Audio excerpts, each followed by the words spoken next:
Tiene la palabra el diputado Molina. Gracias, señor presidente. Obviamente es para adherir a las palabras expresadas por el diputado Zabaleta, para celebrar la iniciativa, para felicitarlo por la iniciativa. Obviamente en cada instancia se actualizan, se reactivan los paradigmas, la percepción y la posición de cada actor político frente a los hechos del pasado, frente a la historia. Y el caso de Felipe Varela no es una excepción. Nosotros obviamente tenemos mucho para reivindicar en materia de derechos humanos que acabamos de debatir, particularmente toda la obra y el trabajo de recuperación de la memoria en la provincia de Catamarca desde el gobierno de la doctora Lucía Corpazzi, y a nivel nacional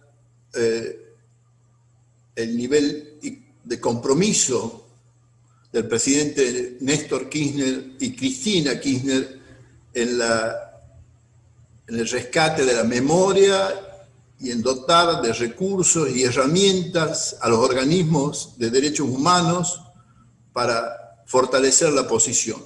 Y en este caso se trata de una reivindicación que está instalada en la historia argentina y que el revisionismo histórico, seguramente los historiadores podrán abonar, profundizar esta posición. Felipe Varela fue durante el siglo XIX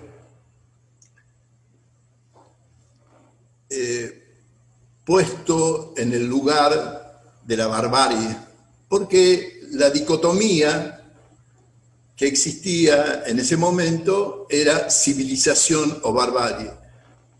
Civilización representaba todo lo que defendía y valoraba el modelo europeo, eurocéntrico, y los procesos migratorios implementados por la generación del 80. Y Felipe Varela lideraba, entre otros caudillos del interior del país, el país federal.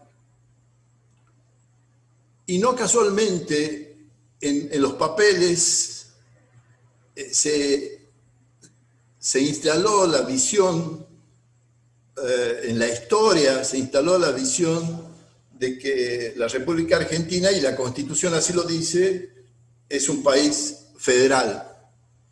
Pero la realidad es otra, fue otra y sigue siendo otra. El desarrollo, el nivel de desarrollo del centralismo porteño y la planificación del país, particularmente los ferrocarriles, cuyo origen y destino es el puerto de Buenos Aires, promovió un enorme desarrollo al centralismo porteño a costa del empobrecimiento de las provincias que anteceden a la nación en su creación, en su constitución, en su desarrollo, en su producción. Y los catamarcaños pagamos un costo altísimo, y el norte argentino pagó un costo enorme que tiene que ver con la imposibilidad de generar las condiciones de desarrollo y de trabajo para nuestro pueblo. Y sumado a esto, la conquista del desierto, que fue, entre otras injusticias, decía Alberdi que todas las guerras son injustas, pero la más injusta de todas es la guerra contra el Paraguay. Y el Paraguay resistió el centralismo porteño y el proyecto unitario de la que tenía los unitarios para la República Argentina. Y decía también la conquista del desierto, porque hoy empezamos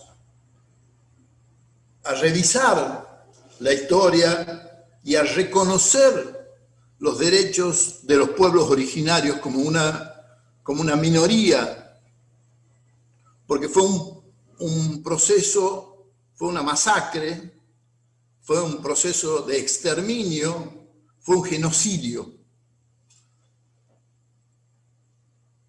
Y en reiteradas oportunidades denunciamos, y lo hacemos nuevamente, no con el propósito de responsabilizar a un actor social o político contemporáneo, sino con el propósito de repensar la historia de manera que podamos construir una sociedad más justa, más humana, más fraterna, más igualitaria y obviamente federal.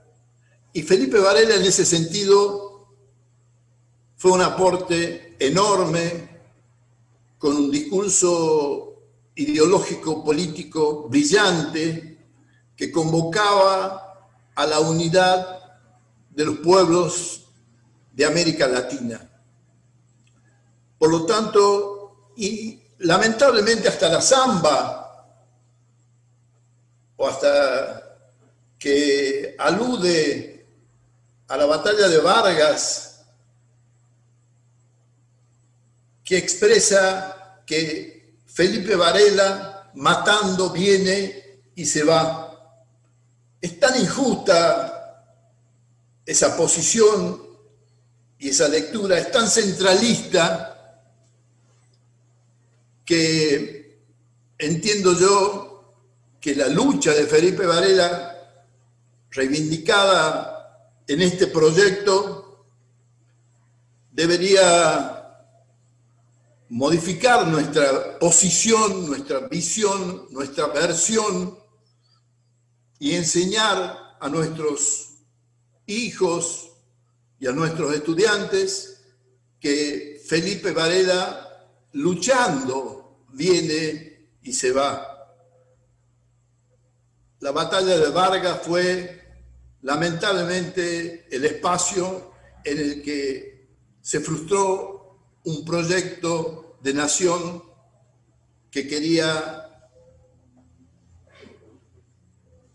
la construcción de una nación federal e igualitaria con un desarrollo armónico para el conjunto del pueblo argentino y de los pueblos de América Latina. Gracias, señora presidenta.